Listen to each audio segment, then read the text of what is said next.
안녕하세요. 승리한상 가족 여러분, 그리고 강성성경 연구원 여러분. 오늘은 구속사로 조망한 성경 강의 팔복 특강 서론 부분을 함께 살펴보는 시간을 갖도록 하겠습니다.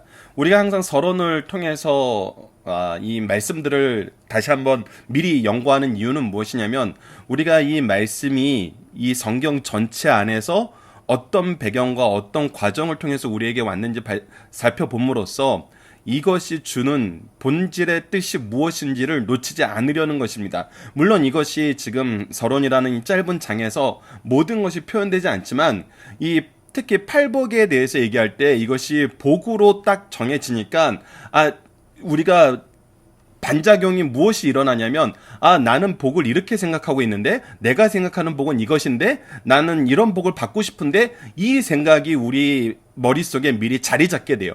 그런데 그걸 가지고 보면은 팔복이 잘 이해가 안 되는 것입니다. 왜 이게 복이라는 거지? 왜 이것을 나에게 주셨다는 거지? 내가 이걸 가지고 뭘 할 수 있지? 오히려 혼란스럽게 됩니다. 기존의 내 생각과 하나님의 생각이 일치된 상태에서 이 말씀을 봐야 되는데, 이것이 괴리감이 있는 상태에서 보게 되니까 이것을 제 3자적인 입장으로 그냥 객관화시켜서 보게 되는 것입니다. 하지만 이것은 우리에게 주신 객관적인 말씀이면서 동시에 우리의 삶 속에서 이루어지는 주관적인 말씀이기 때문에 먼저 그 기준을 알고, 이런 의미에서 우리에게 복을 주시는 거구나, 이 복이 정말 이 말씀 안에서는 놀라운 역사가 일어나는 거구나, 이것을 우리가 확인해야 되기 때문에 서론 부분에서 반드시 이 부분을 확인하고 내일부터 우리가 팔복의 구체적인 내용들을 하나씩 살펴보도록 하겠습니다. 우선 하나님께서 우리에게 이 팔복은, 다시 한번 말씀드리지만 십계명과 팔복은 성경에서 가장 윤리적인 말씀입니다. 그래서 구약의 윤리를 가르치는 것이 십계명이라면 신약의 윤리를 가르치는 것이 팔복이고, 사실 이것은 연결되어 있습니다. 무엇을 통해서 연결되어 있냐면 예수 그리스도를 통해서 연결되어 있습니다. 그래서 예수 그리스도를 통해서 성취되는 하나님 나라의 모습이 무엇인지 우리에게 알게 하고, 이것을 우리가 경험하게 하는 데에서 동일합니다. 그래서 우리가 우선 하나님의 법과 선언이 우리에게 어떤 의미가 있는지를 보도록 하겠습니다. 첫 번째, 하나님의 법은 선언과 보장이 먼저다라는 것입니다. 왜 이 얘기를 하냐면, 하나님께서는 이 법을 선언하시고 이 법을 통해서 우리가 어떤 보장을 받는지 먼저 얘기해 주세요. 그래서 이 법은 우리가 조건적으로 받는 것이 아닙니다. 이것을 지켜야 너희들이 이렇게 된다가 아니라, 너희들은 먼저 이렇게 됐어, 나는 너희들을 이렇게 삼았어, 이 삼은 안에서 너희들이 받을 은혜와 능력은 이것이야 라고 얘기해 주시고, 이제 그것을 확인하는 방법으로 주셨다는 거예요. 자, 우리가 앞서 살펴봤던 십계명은 조건적인 말씀이 아닙니다. 즉, 너희가 나의 백성이 되려면, 내가 너희의 하나님이 되게 하려면 이렇게 말씀하시지 않고, 너는 제사장 나라가 된다, 거룩한 백성이 된다, 나는 내 하나님 여호와다, 엄밀히 말하면 된다라고 얘기하고 되게 만드셨죠. 그래서 너희들은 제사장 나라다, 거룩한 백성이다 라고 이렇게 선언해 주시는 겁니다. 그래서 출애굽기 19장 6절을 보면, 너희가 내게 대하여 제사장 나라가 되며 거룩한 백성이 되리라, 너는 이 말을 이스라엘 자손에게 전할지니라 라고 얘기하면서 하나님께서 먼저 우리를 선택하셔서 하나님 백성 삼으심을 선언해 줍니다. 그래서 하나님 백성 된 보장이 있는 거예요. 출애굽기 20장 2절을 보면은, 나는 너를 애굽 땅 종되었던 집에서 인도해내 내 하나님 여호와니라, 나는 너희들에게 하나님 여호와다 이렇게 얘기하시지, 내가 너희의 하나님 되게 만들려면 이렇게 얘기하지 않으셨다는 것입니다. 그리고 십계명을 통해서 하나님의 주권을 인정하고 순종하고 의지할 수 있도록 보장해 주신다는 거예요. 이것이 굉장히 놀랍다는 것입니다. 사실 세상에서는 무엇이냐면, 너희들이 먼저 인정해, 너희들이 먼저 순종해, 너희들이 먼저 의지해, 그러면 그 보상으로 이렇게 될 거야 라고 얘기하는데, 하나님의 말씀의 법은 이런 식으로 우리에게 오는 것이 아니라 먼저 선언과 보장을 주시고, 그 안에서 인정하게 만드시고 순종하게 만드시고 의지하게 만드신다는 거예요. 그래서 이것을 우리가 뭐라 그러냐면 은혜라 그러는 것입니다. 은혜로다라고 얘기하게 되는 거예요. 우리의 공로나 우리의 업적이 아니고, 우리의 지식이 아니고, 우리의 자격이 아니고, 하나님의 은혜다, 하나님의 사랑이다, 하나님의 역사다, 이것을 우리가 봐야 된다는 것입니다. 이런 면에서 팔복도 하나님께서 선언하시고 보장하는 것이 먼저임을 알아야 됩니다. 그랬을 때 우리를 이렇게 만드신 하나님의 역사를 바로 보고 하나님의 역사를 의지하게 되는 거예요. 그렇지 않으면 윤리를 하나님의 선언과 보장 안에서 우리에게 경험하게 하시려는 하나님의 뜻이 있다는 것을 모르면은 이것을 자꾸 조건적으로 붙여서 우리가 뭐 하는 사람이 되냐면 감독하는 사람이 되고 평가하는 사람이 되고 재판하는 사람이 돼요. 근데 아니에요. 제사장은 재판하는 사람이 아니에요. 강구하는 사람이에요. 치료하는 사람이에요. 거룩한 백성은 그거의 증거가 되는 삶이에요. 그것을 자랑하는 삶이 아니에요. 그래서 우리가 이 부분을 잘 봐야 됩니다. 자, 두 번째는 그래서 먼저 하나님은 이 법을 주시고 이 법을 어떻게 하냐면 인정하게 만드시고 순종하게 하시고 의지하라 하신다는 것입니다. 그래서 우리가 하나님과의 관계를 맺고 있다는 증거가 십계명입니다. 이 관계에서 가장 중요한 세 가지 내용이 바로 인정하고 순종하고 의지하는 것입니다. 이것이 믿음 있는 삶입니다. 그래서 우리가 믿는다는 것은 어떻게 나타나냐면 이 말씀을 인정하고 이 말씀에 순종하고 이 말씀을 의지하는 거예요. 그랬을 때 어떻게 되냐면 승리하게 된다는 것입니다. 소망 중에 사는 삶, 사랑으로 승리하는 삶을 살게 하신다는 것입니다. 그래서 성경에는 계속해서 인정하게 만드세요. 하나님의 주권과 언약을 인정하게 만드십니다. 근데 인정하라 이 말씀을 하실 때 그 전에 어떻게 해요? 인정하도록 하나님께서 하나님의 주권을, 하나님의 약속을 다 보여주세요. 그리고 그것을 이루세요. 그래서 시편 50편 7절 말씀을 보면 내 백성아 들을지어다 내가 말하리라 이스라엘아 내가 내게 증언하리라 나는 하나님 곧 내 하나님 여호와니라. 하나님께서 우리에게 증언해 주세요. 증언해 주신다는 것은 이것이 참됨을 우리가 경험하게 하신다는 거예요.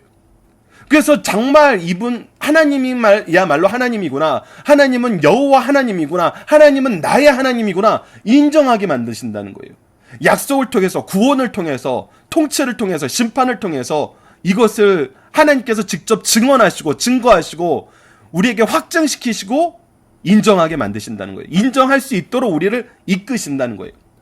그래서 인정하면 그 다음에 당연히 따라 나오는 것이 뭐냐면 순종이에요. 하나님의 뜻과 계획에 순종하게 됩니다. 사무엘상 15장 22절을 보면 사무엘이 이르되 여호와께 번제와 다른 제사를 그의 목소리를 청종하는 것이 좋아하신 같이 좋아하시겠느냐. 순종이 제사보다 낫고 듣는 것이 순양의 기름보다 낫느니라 하면서 하나님께 우리가 외적인 어떤 표현을 하는 것보다 그 본질적인 모습은 무엇이냐면 순종하는 것이고 듣는 것이라는 거예요. 하나님의 뜻과 계획을 듣고 그 뜻을 나의 뜻으로 알고 내가 해야 될 것을 알고 순종하면서 가는 삶. 하나님을 인정한 삶 안에서는 이 순종은 필연적으로 따라오게 됩니다. 왜? 우리에게 참된 지혜가 생겼으니까. 우리가 앞선에도 잠깐 말씀드렸던 것처럼 참된 지혜란 무엇인가 했을 때 참된 지혜는 하나님을 아는 것이고 하나님의 관점으로 세상을 보는 것이고 그 안에서 하나님의 역사를 경험하는 거였어요. 이것을 경험하면 순종하게 돼요. 지혜가 있는 삶이에요, 이것이. 그리고 나서 뭐야 하게 돼요? 의지하게 돼요. 전심으로 영광 중에 찬양하는 삶을 살아요. 내가 의지할 분은 하나님밖에 없다는 걸 알아요. 하나님만이 나에게 구원과 평안을 준다는 걸 알아요. 그래서 신명기 10장 20절로 21절을 보면 내 하나님 여호와를 경외하라. 그를 섬기며 그를 의지하고 그의 이름으로 맹세하라. 그는 내 찬송이시오 내 하나님이시라. 내 눈으로 본 이같이 크고 두려운 일을 너를 위하여 행하셨느니라. 자, 분명히 보여줍니다. 하나님이 어떻게 행하셨는지를 보게 하세요.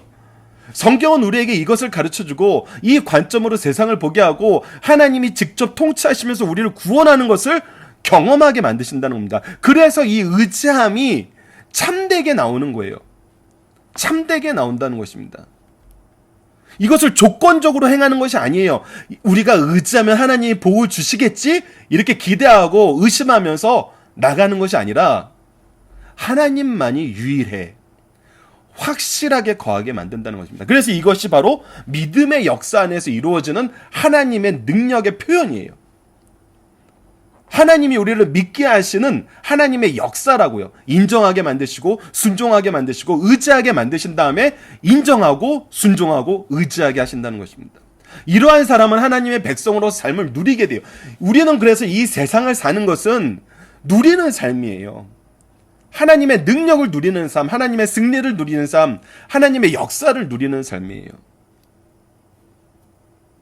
여기서 우리의 개념이 바뀌어요. 완전히 바뀌어요. 내가 이 세상을 살 때, 내가 생각할 때 행복한 삶은 이런 것이 행복한 삶이야라고 우리 모두는 각자의 계획과 각자의 기준을 가지고 있어요.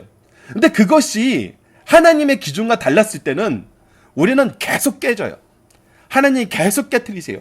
그래서 어떻게 하셨냐면 하나님을 인정하게 만들고 하나님께 순종하게 만들고 오직 하나님만 의지하게 만드신다는 거예요. 그래서 미가서 6장 8절에서는 이것을 너무나 정확하게 가르쳐주잖아요. 사람아, 주께서 선한 것이 무엇임을 내게 보이셨냐. 하나님이 먼저 이것을 우리에게 보이신다니까요. 안 보여주시고 우리에게 믿으라 그런 것이 아니에요. 조건적으로 먼저 믿으라 그런 보이셨어요. 경험하게 하셨어요. 그래서 여호와께서 내게 구하시는 것이 우리는 무엇인지 알아요. 성경을 통해서 알게 하셨고 성경의 관점으로 이 세상을 보면서 깨닫게 하셨고 이것을 경험하게 하심으로 우리는 알아요. 그래서 어떻게 하는 거냐면 오직 정의를 행하며 주의 법을 인정하며 인자를 사랑하며 겸손하게 내 하나님과 함께 행하는 것이 아니겠느냐. 그렇지? 하나님의 뜻에 순종하며 의지하는 삶의 모습이라는 거예요. 자, 그러면 우리가 마지막 이 십계명과 팔복 안에서 결론적인 말씀인데 오늘 미리 말씀드리는 것이 무엇이냐면 하나님은 우리가 인정할 수 있도록 만드세요. 순종하는 것이 참된 지혜임을 알게 하시고 순종하게 만드세요. 그리고 하나님만 의지하는 것이 올바른 삶임을 알게 하고 의지하게 만드세요. 먼저 만드세요, 이렇게. 근데 성도들 중에 우리가 신앙생활 한다는 사람들 중에 하나님을 인정하지 않는 사람이 있어요. 순종하지 않는 사람이 있어요. 의지하지 않는 사람이 있어요. 그것은 뭐 하는 것입니까? 그것은 엄밀하게 말하면은 하나님의 은혜를 거절하는 것입니다. 인정하면은 순종하면 의지하면 복을 주신다는 게 아니라 다시 한번 강조하지만 인정하게 만드시고 순종하게 만드시고 의지하게 만드세요. 무엇을 통해서 모든 것을 보이시고 알게 하시고 경험하게 하심으로 그럼에도 불구하고 안 해요? 그것을 우리가 뭐 하는 거예요? 은혜를 거절하는 것이에요. 이것은 지혜로운 삶과 반대되는 것입니다. 가장 어리석은 삶을 사는 것이에요. 미련한 삶을 사는 거예요. 심판을 자처하는 삶을 사는 거예요. 이거에 대해서 로마서는 굉장히 많은 지적을 우리에게 해주고 있잖아요. 때로는 하나님이 가장 큰 심판으로 주시는 것이 로마서 1장 28절에 나타난 것처럼 그대로 내버려 두시는 거예요. 심판을 자처하게 놔두는 그 상태에 있게 하는 거예요. 그래서 우리는 더더욱 긴장해야 돼요. 그때 우리가 잘못하고 있는데 은혜를 열심히 거절하고 있는데 하나님께서 심판하지 않으시네. 우리 교회와 우리 가정이 지금 은혜를 거절하는 방법으로 가고 있는데 가만히 놔두시네. 이렇게 살아도 되나 보다 이렇게 생각하면 안 되죠. 우리가 지금 심판을 자처하고 있는데 하나님이 나를 내버려 두시는 거는 더 위험한 상황이 있는 거구나. 빨리 회개하셔야 돼요. 자, 그래서 우리가 팔복을 통해 깨닫고 경험하는 것은 이 팔복을 얻기 위해서 우리가 무엇인가를 하여 그 공로로 받게 되는 것이 아니라는 것입니다. 하나님이 찾아오셔서 우리를 품으시고 우리로 그 안에 거하게 하시는 은혜의 역사라는 거예요. 은혜의 역사. 이것을 인정하고 순종하고 의지하는 사람만이 팔복을 누린다는 거예요. 자, 계속해서 봅시다. 세 번째는 인생에게 참된 행복이란 것이 무엇인지 알아요. 팔복을 딱 보면은 이게 정말 우리에게 복이 되는가? 여러분들 여기서부터 헷갈리는 거예요. 이걸 왜 복이라 그러시지? 왜 이렇게 살아야 된다는 거지? 이제 이것이 무림이 날 때는 우리가 무엇을 모르는 거냐면 성경에서 말하는 복이라는 것이 무엇인지 모르는 거예요. 하나님이 우리에게 주시는 복의 본질, 근본이 무엇인지 모르고 그 효력을 모르는 거예요. 본질은 우리가 이해가 다 안 될 수도 있어요. 근데 그 효력을 알면은 정말 인정할 수밖에 없어요. 자, 그래서 팔복은 복이라는 주제를 담고 있습니다. 그래서 인생에게 참된 복이란 무엇인지 성경적인 기준을 아는 것이 중요합니다. 성경이 가르치는 복은 외적인 모습은 세상과 닮아 있어요. 때로는 세상이 추구하는 복의 그 외적인 모습은 닮아 있는데 내적인 모습은 철저하게 하나님과 관계에서 시작해요. 그러니까 하나님을 떠나서는 우리에게 복이 없어요. 우리가 복의 근원 강림하사였을 때 즉 하나님의 복의 근원으로 주신 예수님을 제거하고는 겉모습은 같아도 그것은 결국 심판을 받을 복일 가능성이 훨씬 더 많아요. 오로지 하나님이 얘기해 주시는 복은 하나님과의 관계, 하나님이 우리에게 주시는 구원의 통로인 예수 그리스도의 관계라는 것을 우리가 먼저 알아야 돼요. 자, 그래서 첫 번째, 모든 좋은 것은 하나님께로부터 나옵니다. 인간의 욕망은 죽음을 가져다 줄 뿐이라는 걸 알아야 돼요. 야고보서 1장 14절로 17절을 봅시다. 오직 각 사람이 시험을 받는 것은 무엇 때문이다? 자기의 욕심에 이끌려 미혹됨이니. 욕심에 이끌려 미혹된다는 거, 미혹된다는 것은 잘못된 방향으로 가게 되는 건데, 그 잘못된 방향의 기준이 뭐예요? 하나님의 말씀이거든요. 하나님의 뜻에서 벗어나서 잘못된 길로 가게 만드는 거예요. 그래서 욕심이 잉태한 즉 죄를 낳고 죄가 장성하여 사망을 낳느니라. 내 사랑하는 형제들아, 속지 말라. 속지 말라. 하나님의 뜻을 떠나서 새로운 길을 얘기하는 거, 하나님을 인정하고 의지하고 순종하게 하는 것이 아닌 거, 이거는 전부 욕심을 우리에게 가져오는 것이고 속이는 거라는 거예요. 그래서 속지 말라. 온갖 좋은 은사와 온전한 선물이 다 위로부터 빛의 아버지로부터 내려오나니 그는 변함도 없고 회전하는 그림자도 없으니라. 분명히 얘기합니다. 하나님의 빛은 변하지 않아요. 하나님의 질서는 변하지 않아요. 하나님의 약속은 변하지 않아요. 하나님은 변하지 않으세요. 그리고 하나님은 우리에게 은혜를 더하세요. 은혜의 근원이고 통로이고 능력이에요. 이것을 우리가 알아야 돼요. 세상은 자신의 욕구를 충족시키는 방법을 가르쳐줘요. 세상은 내 방식, 내 목표가 이루어지는 게 하는 여러 가지 경험들과 뭐 이렇게 제도들과 또 자원들을 막 얘기를 해요. 근데 본질을 보면 그거 다 누가 만드셨냐는 거예요. 누구에게부터 시작했냐는 거예요. 사실 하나님으로부터 시작된 거거든요. 모든 권세도 하나님으로부터 나온 거고, 모든 자원도 하나님으로부터 나온 거고, 모든 지혜도 하나님으로부터 나온 거예요. 근데 세상은 계속 뭐 하라 그러냐면 하나님을 제거하라 그래요. 하나님 떼놓고 생각하라고. 하나님 떼놓고 생각하라고. 신앙 떼놓고 생각하라고. 이건 어리석은 겁니다. 우리의 생각과 욕구와 방법은 죄악된 것일 뿐이에요. 사망으로 갈 뿐이에요. 오직 하나님이 주시는 것만이 참되며 온전하며 영원하다는 것입니다. 그 중에 가장 큰 축복이 뭐냐면, 가장 근본적인 축복이 무엇이냐면, 반드시 우리가 소유해야 되는 축복이 뭐냐면 바로 2번 사지의 은총이 가장 큰 축복임을 알아야 된다는 것입니다. 이것을 모르면은 우린 헛된 것을 추구할 뿐이라는 것을 결국은 알게 돼요. 시편 32편 1절로 2절을 보시다. 허물의 사함을 받고 자신의 죄가 가려진 자는 복이 있도다. 하나님의 은혜 속에서 우리의 죄의 문제가 해결되는 것이 근본적인 복이고 가장 큰 복이고 최종적인 복이에요. 왜? 그래야 하나님과 하나 될 수 있으니까. 그래야 하나님의 백성으로서 우리가 생명이 부지되니까. 죄를 가진 상태로는 절대 하나님하고 같이 할 수 없으니까. 그래서 마음에 간사함이 없고 여호와께 정죄를 당하지 아니하는 자는 복이 있도다. 우리가 죄의 욕망을 가지고 하나님께 가면은 그건 간사함이고 하나님께 심판을 받을 수밖에 없는 거예요. 하나님의 말씀으로 나아가야 돼요. 하나님의 은혜로 나아감을 우리가 알아야 돼요. 우리의 행복의 가장 중요한 것은 하나님과 함께하는 것입니다. 그래서 우리가 함께할 수 있는 가장 핵심적인 내용, 즉 그리스도를 통한 사지의 은총이 가장 중요한 이유입니다. 그래서 우리는 예수님을 가르칠 수밖에 없어요. 예수님을 선언할 수밖에 없어요. 예수님을 고백할 수밖에 없어요. 오직 예수님만이 참된 축복이란 거예요. 요한복음 14장 6절을 봅시다. 예수께서 이르시되 내가 곧 길이요 진리요 생명이니 나로 말미암지 않고는 아버지께로 올 자가 없느니라. 오직 주님만이 하나님과 하나 되게 하는 유일한 구원의 길입니다. 이어서 14장 12절 14절도 보시다. 내가 진실로 진실로 너희에게 이르노니 나를 믿는 자는 내가 하는 일을 그도 할 것이요 또한 그거보다 큰 일도 하리니. 여러분, 이 말씀이 얼마나 능력 있고 놀라운 말씀입니까? 예수 그리스도를 통해서 우리에게 보여주신 이 놀라운 능력의 역사가 우리를 통해서 예수 그리스도께서 하신 일보다 더 큰 일도 하게 하신다는 거예요. 축복이 폭발적으로 늘어나게 하신다는 거예요. 오직 예수님을 통해서만이. 이는 내가 아버지께로 가면 너희가 내 이름으로 무엇이든지 구하느니 내가 행하라. 그래서 예수 그리스도의 이름으로 할 때, 예수 그리스도의 뜻 안에서 할 때, 예수 그리스도의 명령 안에서 할 때 이것이 폭발한다는 것입니다.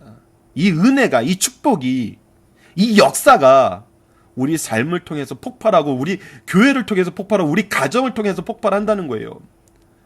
이게 하나님이 우리에게 주시는 복의 모습이고 복받는 원리입니다.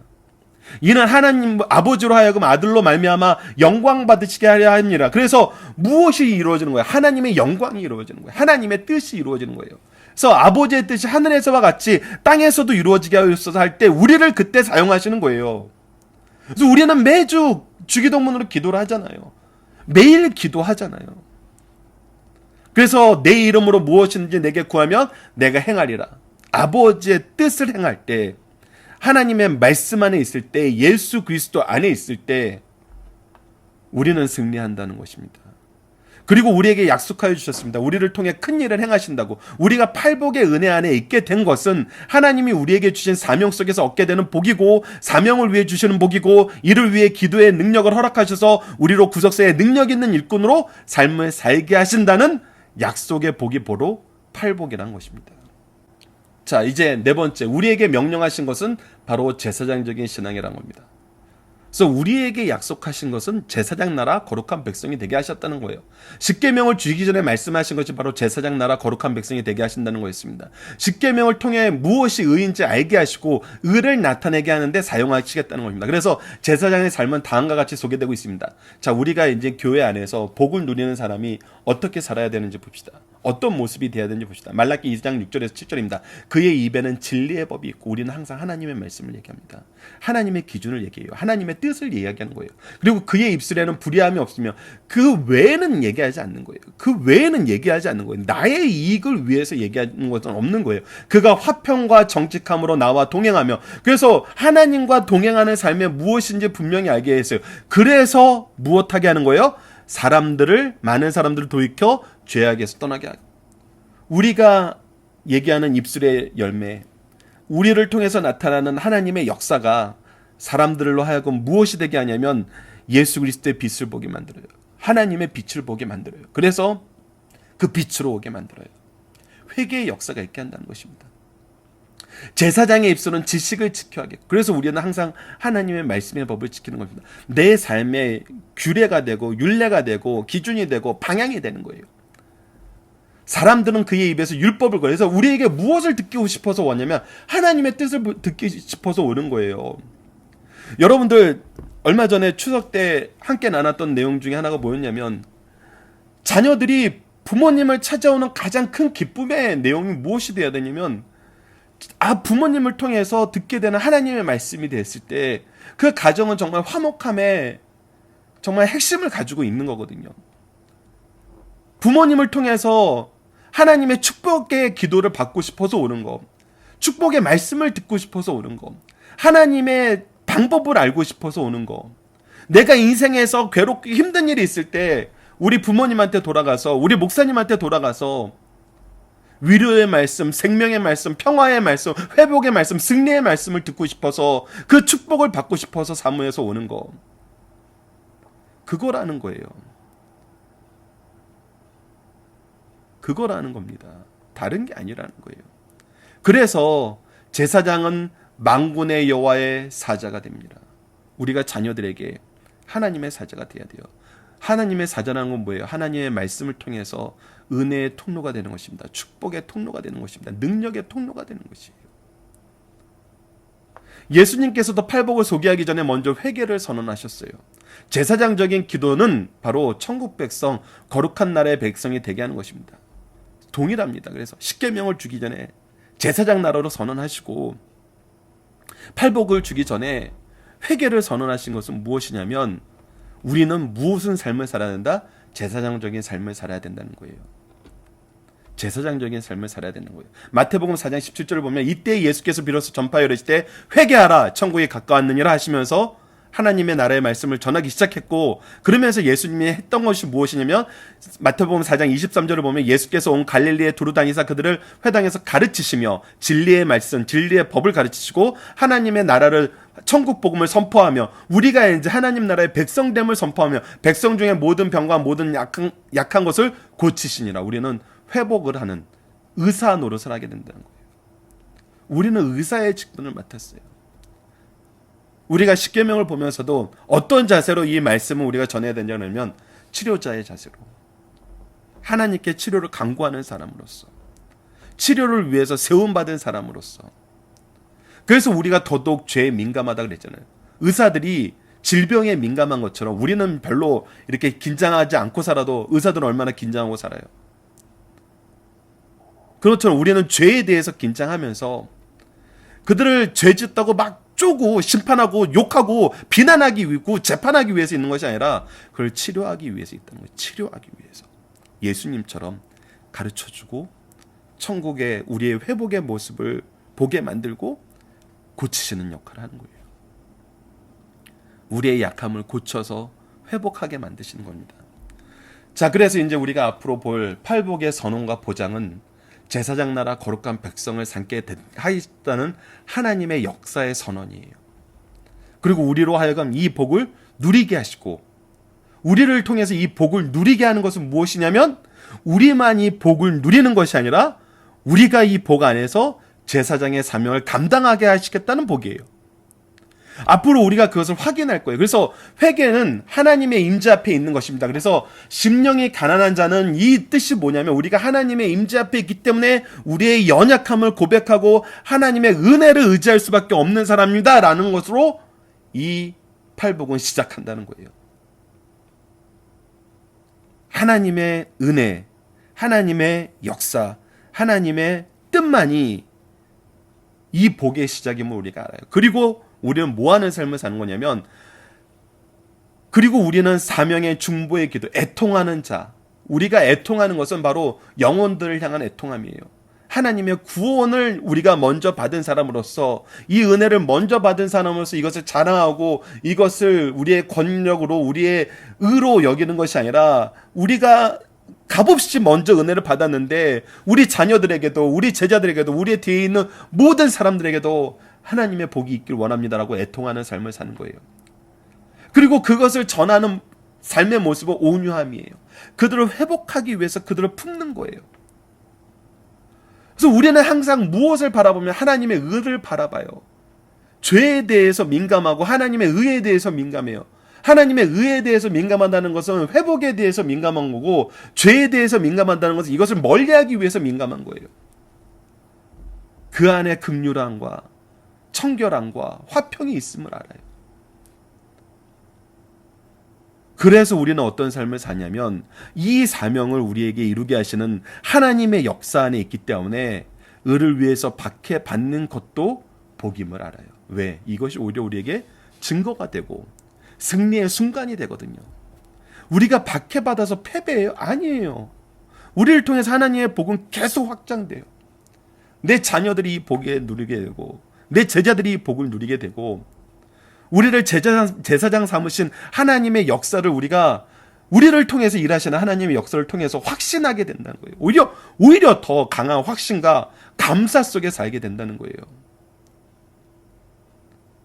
이것이 천국 백성에게 주어진 하나님의 복이라는 것입니다.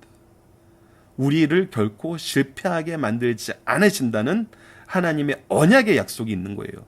우리를 뭘 삼으셨을 때 하나님 나라의 하나님의 제사장, 거룩한 백성 삼으심이 결코 쓰러지지 않는다, 사라지지 않는다. 이것을 보장해 주시는 말씀이라는 것입니다. 이것을 경험하게 하시는 말씀이라는 거예요. 이 말씀에 순종하게 하시는 말씀이라는 거예요. 이것을 우리가 의지하게 하시는 말씀이라는 것입니다. 이 기준을 가지시고 앞으로 팔복을 함께 나눕시다. 그리고 하나님의 일꾼으로서 세상을 이기는 우리 승리하는 삶 가족 여러분들, 강성성경 연구원 여러분들 되길 바랍니다. 자, 생각해 봅시다를 통해서 마지막으로 우리가 기도할 제목들을 나누도록 하겠습니다. 우리는 무엇으로 하나님의 백성이 되고 이 안에서 무엇을 받았나요? 우리는 은혜로 하나님의 백성이 되었고, 우리로 하여금 제사장 나라 거룩한 백성의 사명을 감당하게 하셨습니다. 이 사명이 성취되는 것을 우리에게 이제 경험하게 하시고, 이것이 은혜 중에 은혜예요. 우리에게 참된 행복은 무엇입니까? 오직 하나님을 인정하고 순종하고 의지하는 삶 속에서 하나님의 사죄의 은총을 바라고 은혜이신 예수 그리스도의 대속의 역사 안에서 사명을 충성스럽게 감당하는 것입니다. 하나님과 함께하는 거고 하나님이 세우신 직분을 수행하는 것이 우리에게 참된 행복이에요. 이 기준이 있으셔야 돼요. 이 기준이 없으면은 여러분들 팔복에서 복을 못 느껴요. 팔복이 복인지 몰라요. 영원히 미련한 상태에 있게 되는 것입니다. 세 번째, 우리에게 주신 은혜는 무엇으로 나아가게 하나요? 제사장적인 신앙을 가지고 진리를 슬퍼하며 화평함과 정직하고로 하나님과 동행하며 나에게 맡겨진 영혼들 위해서 기도하며 양육하는 삶으로 나아가게 하십니다. 이 삶을 사모하며 함께 기도하는 우리 승리의 산 가족 여러분들, 강성성경 연구원 여러분들 되기 기도합니다. 감사합니다.